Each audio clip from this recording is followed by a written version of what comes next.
সকলোকে নমস্কাৰ জনাই নতুন এটা ৰেচিপিৰ ভিডিঅ'লৈ পুনৰবাৰ স্বাগতম জনাইছোঁ। আজি মই আপোনালোকৰ লগত তিতা কেৰেলাৰ এটা খুব ধুনীয়া ৰেচিপি শ্বেয়াৰ কৰিবলৈ লৈছোঁ, যিটো খাবলৈ বহুতেই টেষ্টি হয় আৰু স্বাস্থ্যৰ বাবে উপকাৰী। ভিটামিন, প্ৰ'টিন, মিনাৰেল সকলোখিনি পোৱা যায়। তিতা কেৰেলাৰ এই ৰেচিপিটো অলপ বেলেগ ধৰণেৰে ৰান্ধিছোঁ। ভিডিঅ'টো সম্পূৰ্ণকৈ চাব। আহক এতিয়া ৰেচিপিটোৰ মাজলৈ যাওঁ। ৰেচিপিটোৰ বাবে মই সৰু ডাঙৰ 6টা তিতা কেৰেলা লৈছোঁ। সমান জোখৰ হ'লে বেছি ভাল, কিন্তু নথকাৰ বাবে সৰু ডাঙৰ মিলাই লৈছোঁ। কেৰেলাকেইটা কটাৰ আগতে ভালকৈ ধুই লৈছোঁ। এতিয়া দীঘল দীঘলকৈ 4 ভাগ কৰি কাটি লৈছোঁ। এফালে লাগি থকাকৈ এনেকৈ কাটি ল'ব লাগিব, সম্পূৰ্ণকৈ কাটিব নালাগে। এয়া চাওক মই কেনেকৈ কাটি লৈছোঁ। কেৰেলাটোৰ গুটিবোৰ টান হ'লে এৰুৱাই ল'ব লাগিব, কুমলীয়া হ'লে এৰুৱাব নালাগে। একেবাৰে তিতা নলগাকৈ তিতা কেৰেলা কেনেকৈ ৰান্ধিব মই দেখুৱাই আছোঁ। ভিডিঅ'টো সম্পূৰ্ণকৈ চাব আৰু যদিহে ৰেচিপিটো চাই ভাল লাগে লাইক এটা কৰিবলৈ নাপাহৰিব। লগতে চেনেলটোও ছাবস্ক্ৰাইব কৰি দিব আৰু কাষতে থকা বেল আইকনটো টিপি অল অপশ্যনটো চুই দিব, মোৰ চেনেলৰ নতুন ভিডিঅ'ৰ ন'টিফিকেশ্যনবোৰ আগতীয়াকৈ পাই থাকিবলৈ। গোটেইকেইটা তিতা কেৰেলা কাটি ল'লোঁ। এতিয়া এটা বাটিত পানী লৈছোঁ। গৰম পানী নহয় দেই, ঠাণ্ডা পানী লৈছোঁ। পানীখিনিত আধা চামুচ নিমখ আৰু আধা চামুচ হালধি দি লৈছোঁ। এতিয়া এই পানীখিনিতে তিতা কেৰেলাকেইটা 10-20 মিনিটমান তিয়াই ৰাখিম। এনেকৈ তিয়াই থ'লে কেৰেলাৰ তিতাটো অলপ কম হয় আৰু কিবা বীজাণু থাকিলে নাশ হয়। এতিয়া মই গেছত আন এটা কাম কৰি লওঁ।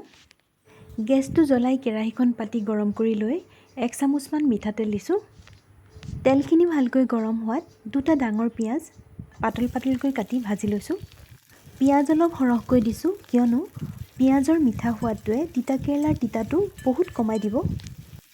মিডিয়াম ফ্লেমত পিঁয়াজখিনি ভাজি আছোঁ অলপ ৰঙচুৱা হোৱালৈকে। ভাজি ভাজি পিঁয়াজৰ কালাৰটো অলপ চেঞ্জ হোৱাৰ লগে লগে এডোখৰ কেঁচা নাৰিকল সৰু সৰুকৈ কাটি দি দিছোঁ। 5-6 ফুটামান নহৰু, 3 ডোখৰ আদা আৰু 2টা পকা জলকীয়া ভাঙি দি দিছোঁ। এতিয়া লাহে লাহে ভাজি ল'ম ৰঙচুৱা হোৱালৈকে। কেঁচা নাৰিকলৰ সলনি ডাব নাৰিকলো ব্যৱহাৰ কৰিব পাৰে, নাইবা বজাৰৰ পেকেটৰ নাৰিকলৰ গুড়িও দিব পাৰে। অৱশ্যে নাৰিকল দিবই লাগিব বুলি কোনো কথা নাই, নিদিয়াকৈও বনাব পাৰি, কিন্তু নাৰিকল দিলে টেষ্টটো বেছি ভাল হয়। অলপ সময় ভজাৰ পিছত এয়া ৰঙচুৱা হ'ল। এতিয়া গেছটো অফ কৰি কেৰাহীৰ পৰা কাঢ়ি লৈছোঁ।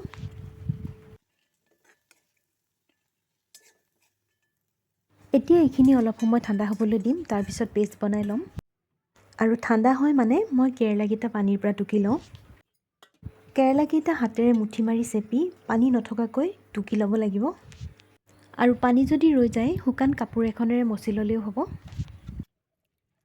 তিতা ভাৱটো নাইকিয়া হোৱাকৈ তিতা কেৰেলা ৰন্ধাৰ এটা উত্তম পদ্ধতি আপোনালোকক দেখুৱাই আছোঁ, চাই থাকক।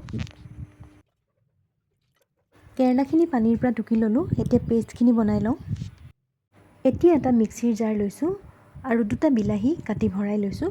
আৰু এতিয়া ভৰাই দিছোঁ পিঁয়াজ, নাৰিকল, আদা, নহৰু, জলকীয়া ভাজি থোৱাখিনি। বিলাহীও লগতে ভাজি ল'ব পাৰিলোঁহেঁতেন, কিন্তু খৰধৰ কৰোঁতে পাহৰিয়ে থাকিলোঁ, সেইবাবে কেঁচাকৈয়ে কাটি দিছোঁ।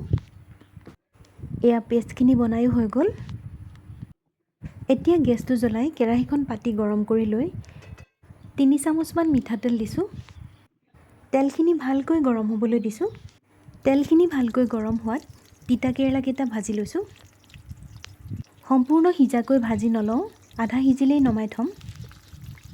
গেছৰ ফ্লেমটো মিডিয়াম টু ল' কৰি ভাজি আছোঁ।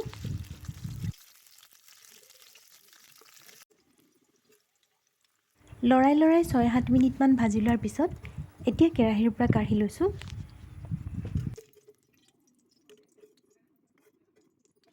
এতিয়া একেখন কেৰাহীতে কেৰেলা ভজা তেলখিনিতে আধা চামুচ গোটা জিৰা দিছোঁ। জিৰাখিনি অকণমান ৰঙচুৱা হোৱাকৈ ভাজি লৈছোঁ। জিৰাখিনি ভাজি লৈ গেছৰ ফ্লেমটো কমাই আধা চামুচ কাশ্মীৰী ৰেড চিলি পাউডাৰ দিছোঁ কালাৰৰ কাৰণে। তাৰপিছতে মিক্সিত পিচি লোৱা পেষ্টখিনি দি দিছোঁ।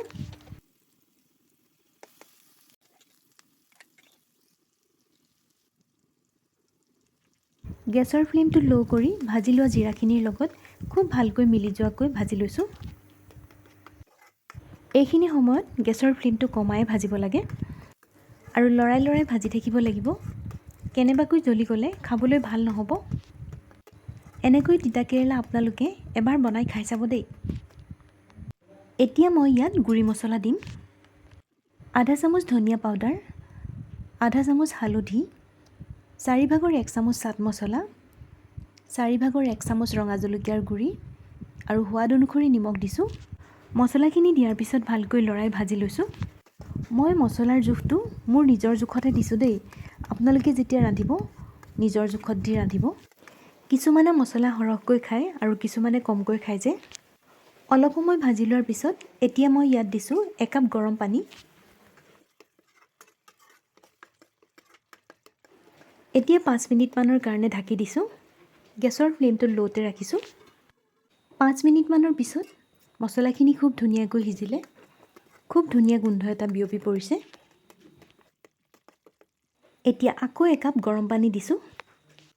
গেছৰ ফ্লেমটো মিডিয়াম কৰি দিছোঁ। উতলিবলৈ আৰম্ভ কৰাৰ লগে লগে ভাজি থোৱা তিতাকেৰেলাখিনি দিছোঁ। তিতাকেৰেলাখিনি আগতে আধা ভাজি থোৱাই আছে, সেইবাবে বেছি সময় নালাগে সিজিবলৈ। তিতাকেৰেলা খাই বেয়া পোৱাসকলেও এনেকৈ ৰান্ধি দিলে ধুনীয়াকৈ খাই দিব। এতিয়া গেছৰ ফ্লেমটো একেবাৰে চিমত ৰাখি 10 মিনিটমানৰ কাৰণে ঢাকি দিছোঁ। মাজতে 5 মিনিটমানৰ পিছত এবাৰ চাই কেৰেলাকেইটা ওলোটাই দিছোঁ।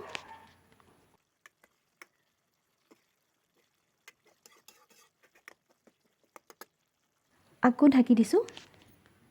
এনেকৈ গেছৰ ফ্লেমটো চিমত ৰাখি প্ৰায় 10 মিনিটমান সিজাই লোৱাৰ পিছত 1/4 চামুচ গৰম মছলা দিছোঁ। মছলাখিনি দিয়াৰ পিছত লাহে লাহে অকণমান লৰাই লৈ আকৌ 2 ছেকেণ্ডমানৰ কাৰণে এতিয়া ঢাকি দিম।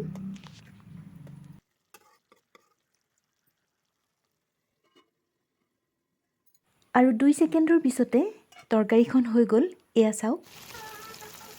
দেখিবলৈ যিমান ধুনীয়া দেখিছে, খাবলৈ সিমানেই টেষ্টি হয়। এনেকৈ আপোনালোকে তিতাকেৰেলা এবাৰ ৰান্ধি খাই চাব আৰু কমেণ্ট কৰি জনাব মোক কেনে লাগিল। ভিডিঅ'টো সম্পূৰ্ণকৈ চোৱাৰ বাবে আপোনালোকক অশেষ ধন্যবাদ জনাইছোঁ। আৰু আজিৰ এই ৰেচিপিটো চাই কেনে পালে কমেণ্ট কৰি জনাবলৈ নাপাহৰিব। নতুন এটা ৰেচিপি লৈ নতুন এটা ভিডিঅ'ত পুনৰ লগ পাম। আজিলৈ আহোঁ। ধন্যবাদ।